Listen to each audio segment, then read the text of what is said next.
This program has been made possible in part with financial assistance from the State Arts Council of Oklahoma and by a grant from the Oklahoma Foundation for the Humanities.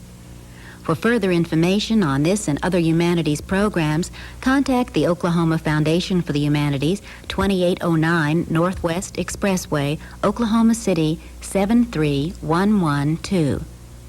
Or telephone 405-840-1721.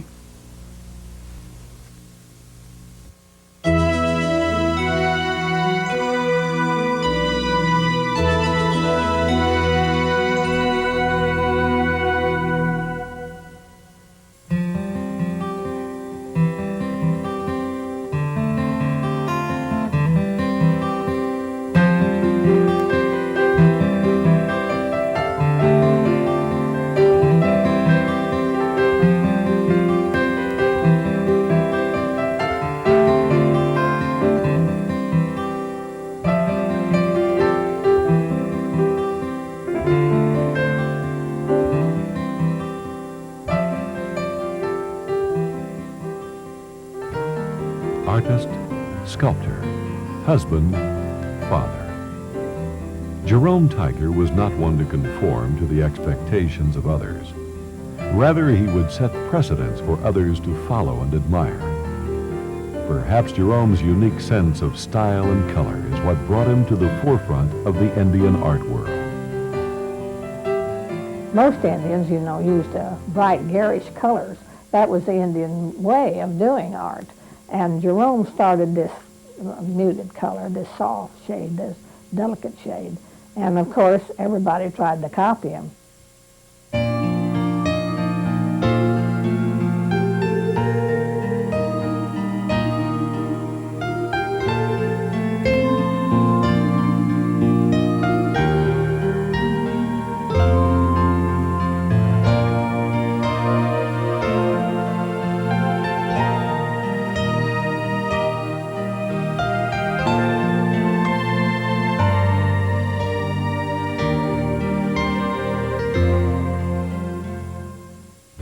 It was Independence Day, 1941. Fireworks lit up the sky, and excitement filled the air as John and Lucinda Tiger anxiously awaited the birth of their baby. 4 days later, on July 8th, Jerome Richard Tiger was born. Jerome spent the first 10 years of his life with his family on the campgrounds of the West Eufaula Indian Baptist Church. His mother and father had 5 children. The Tiger children were greatly influenced by their grandfather, Coleman Lewis. Coleman was a full-blood Creek Indian who was well known and respected among his people. At the age of 26, Coleman converted to Christianity and became a Baptist missionary to the Creeks. He and his wife Hetty were heavily involved at the West Eufaula Indian Baptist Church. Jerome's grandfather provided him with a wealth of knowledge, from which he gleaned many ideas for his artwork in the years to come. Jerome's interest in art was recognized while he was yet a boy. He would draw the subjects which surrounded him and often sketched on homework assignments, textbooks, and notebooks. Becoming the 46th state was drawn in colored pencil on craft paper, which he did in lieu of a final test in his Oklahoma history class. It depicted the marriage of a cowboy to an Indian maiden, representing the union of Oklahoma and Indian territories in 1907. During his high school years, Jerome continued to draw and sketch, but he became intolerant of school and decided the Navy would be an acceptable alternative. Dropping out of school, he enlisted at the age of 17 to serve his 2-year duty. Not long after returning from service, Jerome met and married Peggy Richmond. I was 18 years old, and he was 19. He was the most exciting person that I have met to date. And so here was Jerome with all this charisma. He was good-looking. He was fun to be with. He was steady. He was talented. He was kind. He was compassionate. He didn't have to put on a macho show because he was self-confident. Peggy and Jerome Tiger lived what she calls a fairy tale existence. When Dana, their first child, was only 2, Jerome was given a scholarship by the Bureau of Indian Affairs to attend the Cooper School of Art in Cleveland, Ohio. While there, he had his first one-man show back in Muskogee, Oklahoma. It was a sellout and would lead to numerous others. People expressed great interest in the paintings he did of his culture. He was often encouraged to develop his Indian art by a woman named Nettie Wheeler, who had complete confidence in the young Indian artist. You see, he was an Indian artist and used Indian material from his own background. The Trail of Tears, for example, which is something that is still very much on the mind of his people today. It's a subject that's really fixed in time and place as a page of the history of the 5 civilized tribes. But he chose to render it as an universal and timeless statement. Much of what he did was really metaphors of the human condition. Sadness, sense of loss, alienation, despair, anxiety, and the public really reacted as I've never seen them react to any artist before. Because it's kind of rare to be able to put such feeling and such emotion and yet do it with such good taste and such purity. He was certainly a unique and remarkable artist, possibly the finest Oklahoma Indian artist that Oklahoma produced, for a number of reasons. First of all, technically speaking, he was a virtuoso, and no one has yet come close to his technical ability. So you have on the one hand his technical expertise, and then he had the spiritual content in his work, which was outstanding. He could handle the grandest themes with such good taste, restraint, and sincerity. So he could imbue his works with a great deal of very genuine feeling and emotion. And there isn't anyone else that came close to that. Jerome Tiger took the passions of his people and translated them into remarkable pieces of art. 2 of his most significant subjects were the traditional stomp dance and the stickball game. It was Jerome's grandfather, Coleman, who inspired his depictions of the stomp dance, for he was at one time a leader in the traditional Native American ceremony. The stomp dance is a part of the renewal ritual called the Green Corn Festival. It is a time to gather with many others from the tribe for both social and religious purposes. There's something, you're not supposed to drink beer there, but we always had to sneak it in. But it was fun. I mean, we had a good time, all the time, but we had fun too when they'd catch us with beer, they'd chase us. See, there's a bunch of them with flashlights. There's a fence there, barbed wire fence. Well, I was running like that, and I hit, next thing I knew, I was in the air, and I did a complete somersault and landed on my feet. I couldn't believe it, and I just kept going. Well, I had tore my pants up and everything. See, that was fun those days. Jerome enjoyed life, and he painted with intensity, guided by his own demanding standards. But somehow, when he painted, he just didn't allow mistakes. He would throw it aside and do another, because somehow, and of course each artist has their own individual way that they grow, and Jerome's way was just constantly sketching, but he had to have kind of a looseness and kind of a naturalness in it. He never overworked anything. Sometimes that's a problem with an artist. Well, Jerome definitely never overworked anything, but he always had to do it with ease. One piece which expresses this ease and naturalness is Stomp Dance Leader in Action. it captures the essence of the moment. In Dances Around the Fire, Jerome accentuates the importance of the eternal flame in the Indians' religious experience. Jerome was able to accurately portray these rituals because of his own involvement with them. He would go to stomp dances and stickball games. That was part of his culture and part of his life and very interesting to him, so he did do a lot of stickball.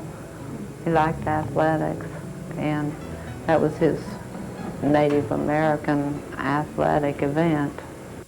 Originally, the stickball game was called by the Creeks the little brother to war. It was, in effect, kind of a sublimation for aggressive tendencies, and there were people, different clans, different towns would let out steam and compete with each other, and it had religious overtones also. In contemporary times, it was certainly a safety valve for all kinds of tensions and grudges. So you have that aspect, and he painted that aspect very well, showing the catharsis of violent action. But at the same time, he appreciated the beauty and the grace of the game. A well-known piece, the Mighty Stickball, for example. The stickball player soars like a ballet dancer. So there he emphasized the grace and beauty of the movement. But he also did many sketches and vignettes of home life.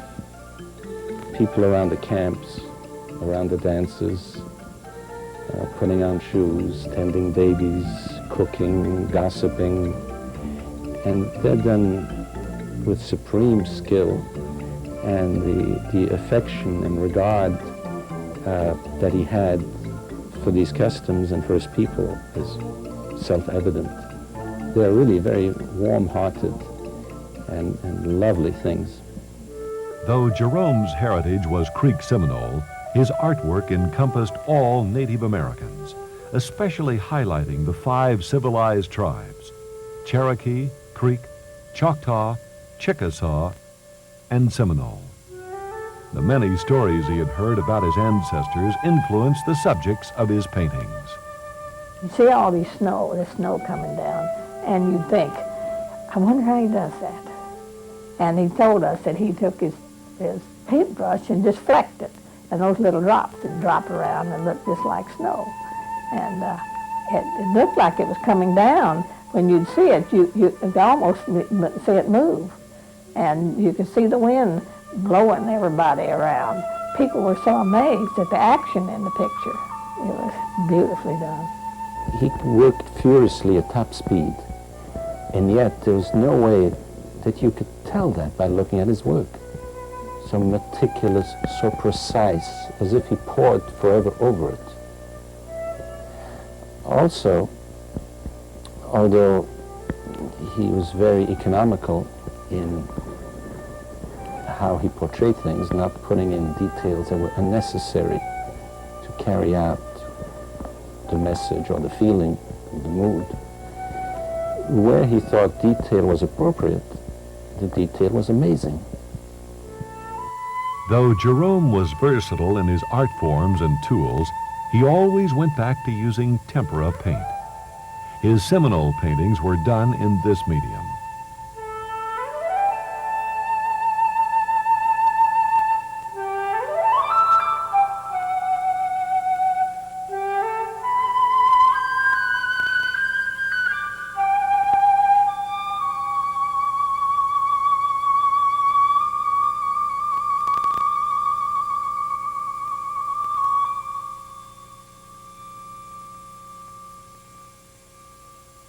I love observing the enemy. I think that's particularly beautiful piece because it's so peaceful. A man standing there and you see every vein in his hand and he's just pulling the reeds gently aside, and it's just like before something happens and you don't know what's going to happen, but he does look like he's so at peace with himself.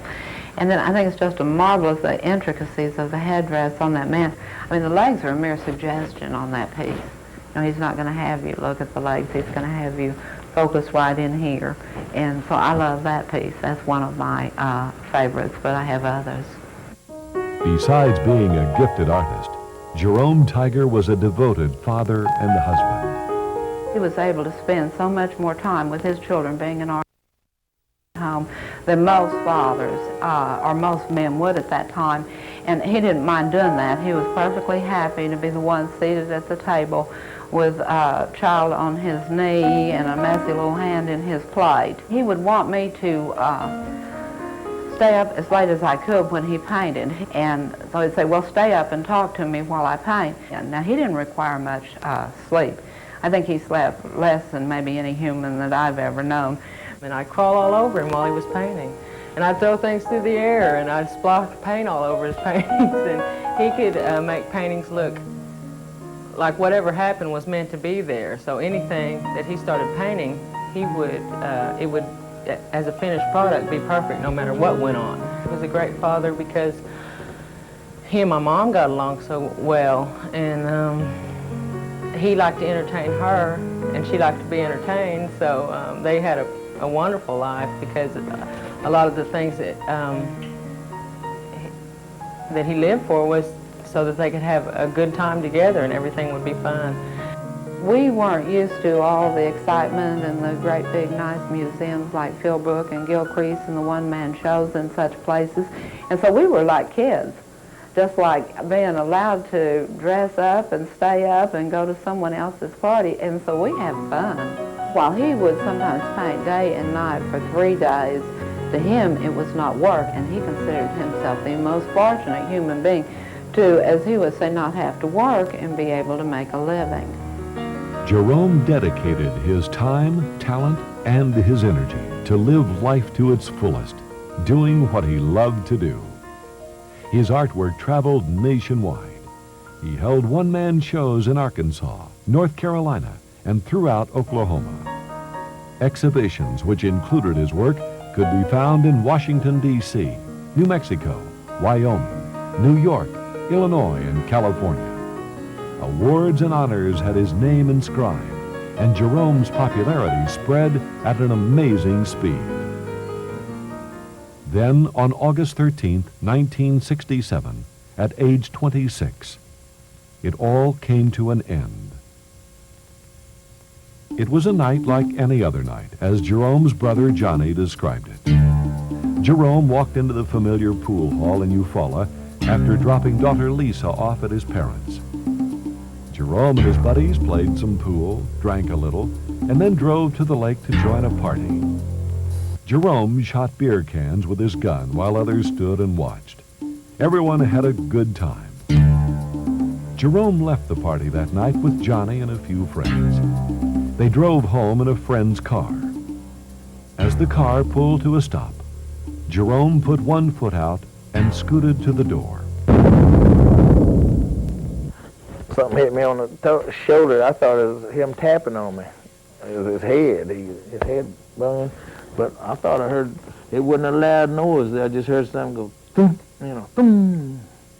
And so I said, all right, let's go then, let's go. Well, I'm ready. That was when it happened, he was getting out, I think, and just when he's scooting, because one foot was out the door, and his arm had laid down between his leg, and his head fell this way. So that's how it happened. Daddy had Lisa with him that night. He died. He told Mom that he'd be back by morning, and he took Lisa with him to visit his parents, that were in Eufaula. So she was in Eufaula the night he was killed, and I was with Mom, and Chris was with Mom, of course, because he's just 2 weeks. The night that he died, he took me down to the camp house where I was staying with my grandma. And my grandma tells me that about the time that he died, I was real close to him all the time, but about the time that he died, I jumped up out of bed and started screaming, Daddy, Daddy, Daddy, and ran to the door and was trying to get out. And that was about the same time that he passed away. He seemed so invincible, you never would think that something like that could happen. I wouldn't have then. Now I know just anything can happen. Jerome's tragic and untimely accidental death left a 24-year-old Peggy to raise a young family of 3. Dana was 5, Lisa 2, and Chris only 2 weeks old. Jerome had a vision like he was going to go 2 weeks before he died. And I said, don't talk like that. And I told him not to talk like that. But I don't know, he had a vision like that. We were sitting at his house. He said, take care of the kids. When he died, he was doing a lot of spiritual things. But I noticed it myself. I said, why are you doing, why are you painting that spirit stuff, He didn't have no explanation. He said, he just thought see, well, that's what they always, focused on, the old ones, a long time ago. War to peace, death to life is one of those really ambitious spiritual subjects that most artists would not dare to tackle because you can't get away with it. But he did. He could handle the most sublime, the most spiritual, the deepest philosophic concept having to do with man's place in the universe, and do it with such purity, such restraint, that it would touch the heart. And of course, we all yearn for peace. And here's this magnificent composition, this concept of somehow, after all the killing and all the strife, with his hopeful note that eventually man will reach out to God and accept the gift of peace.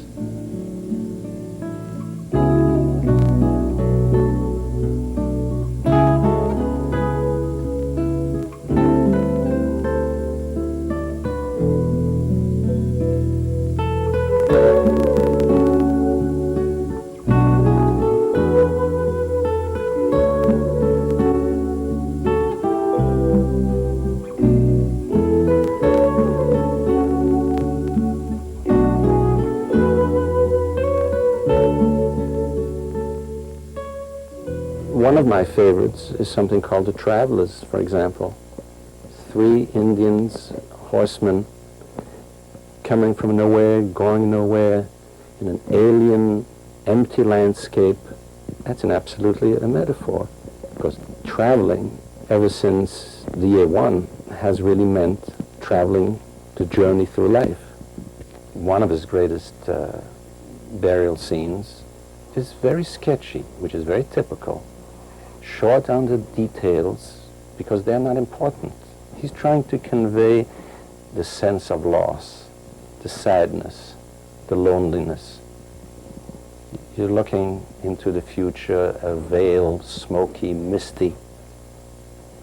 It is fully and completely emotion. And it's an art that transcends the narrow definition of Indian art. It is great art.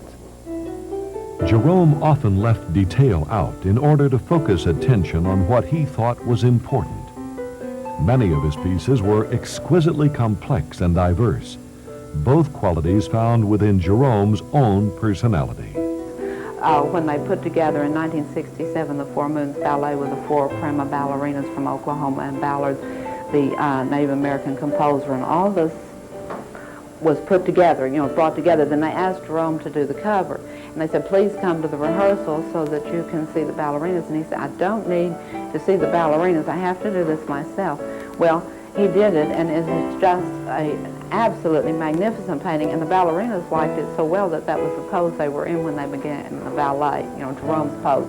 Although Jerome handled a certain number of subjects many times, such as variations on the theme of Trail of Tears, and mothers and children, and stickball scenes, he didn't follow any set formula. He didn't copy himself. It was always a new interpretation, always compositionally different, and often a different mood, a different aspect. Sometimes death would be kind of an apotheosis. Sometimes it might even be with a hopeful note, there is no death, or a last journey could actually be going to a better world.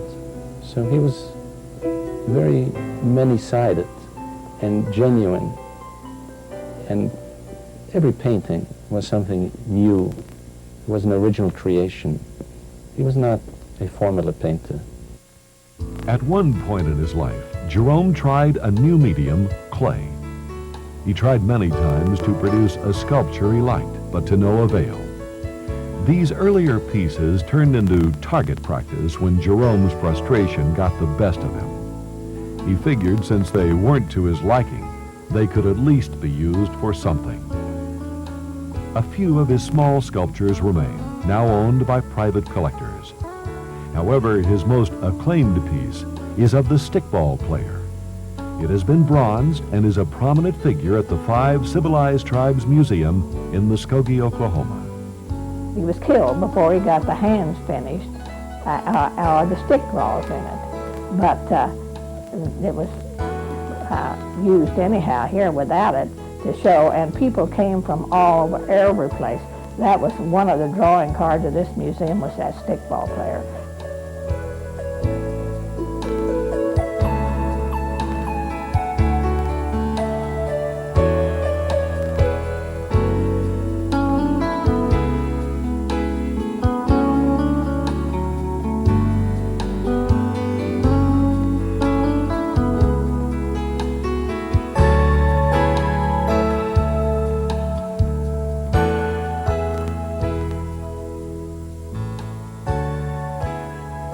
Peggy Tiger recognized the genius in her late husband's works. She knew he had a message to share with all the world. She could not be satisfied leaving that message untold. Determined to make Jerome's legacy carry on, Peggy and her cousin Molly established a company run by M.A. Babcock, a fictitious man sitting at the helm of the company. Peggy would then call the dealers, pretending to be a secretary, and Molly would be the saleswoman. Peggy and Molly were successful in their goal. Their dedication to such an endeavor has kept Jerome's artwork even to this day at the forefront of Indian art. The Tiger family continues to capture the same feelings, emotions, and struggles of the Native American people as their patriarch did in the beginning. Jerome's brother Johnny paints in the Native American tradition, fulfilling the promise he made to his brother. He is a pillar of strength for Peggy and the Tiger children, encouraging them in all their skills and endeavors. We got really close to my uncle, Johnny Tiger. He helped me to get started in the matting and framing, and he's always wanting me to paint. He says that my name's Lisa Luella, and he calls me Luella the Gorilla. And he says Gorilla could paint if she wanted to, but he's always joking around. But he tries to encourage me to paint, but he got me started in the matting and framing. And when it was real difficult to get the line straight and to do everything right, he'd always say, "You can do it, I know you can." And he's always been that way, real supportive towards me. My uncle Johnny Tiger was a big factor for us painting at all. It was because of him, because he kind of forced us to get into a room and start painting so we could go enter art shows. I think in the back of my mind, the reason I wouldn't paint is because I knew that Jerome Tiger was the greatest artist that ever lived, which he is. He was a genius, and he had created so many new styles and innovations that no one had ever seen. And so I'm very glad to be his daughter. It's a positive thing for me. First she imitated her uncle, she imitated her father, but then gradually she knew that their style wasn't her style, and so she started painting women, which is really a very strange thing to do in Muskogee, Oklahoma, especially the kind of strong, outgoing, forceful women that mean so much to Dana and are such an inspiration to her. But it really worked. You know, she saw it all over the United States and just has a marvelous career, her own style, and is doing something that she feels real good about. People say that sometimes they can tell that he's my father, and that makes me feel so good. There can be no better compliment than when they say that to me, that they can see my father's work in mine. All 3 Tiger children were blessed with Jerome's artistic ability. Each of them carried out his legacy in their own creative way. Dana as a painter, Lisa as a framer, and Chris also as a painter. Like his father, however, Chris's career was short-lived. He passed away in 1990 at the young age of 22. Tragically, like his father, Chris was also the victim of a gunshot wound. I had this just fear of losing somebody, and then my fear came to life when my brother was murdered, and so I realized then that it must have come from losing him at such a young age. Even though I don't remember it, it was still a part of me. My mom said that after my dad died, that I'd hear a car drive by and that I'd be playing and I'd jump up and run to the door and yelling for Daddy and be so happy, open the door and he wouldn't be there, and then I'd just get sad and go start playing by myself. But I never really was. She said I was always happy playing in my crib by myself. I didn't like anybody to bother me, but my dad. It is mere speculation to ponder what Jerome Tiger would be doing were he still alive today. Yet those closest to him can perhaps give some indication. I'd just like to see if he if he's still living, that what his capabilities would be now, like in sculpture. And maybe he'd let off painting for a while, because that was ease to him, and do something real extravagant in sculpture. That's what I think he would have done. But I think he would have been doing grand sculptures, monumental sculptures. I think he would have branched off into murals. He would have gotten a lot of commissions for public buildings. He was just poised to get into that. You know, he had just started sculpting and did magnificent work in just a few sculptures. And they showed tremendous promise. So he was at the height of his career, the peak of his powers.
Although his life was brief, Jerome's contribution to the arts and to all people is timeless. Jerome Tiger, the man, and his legacy.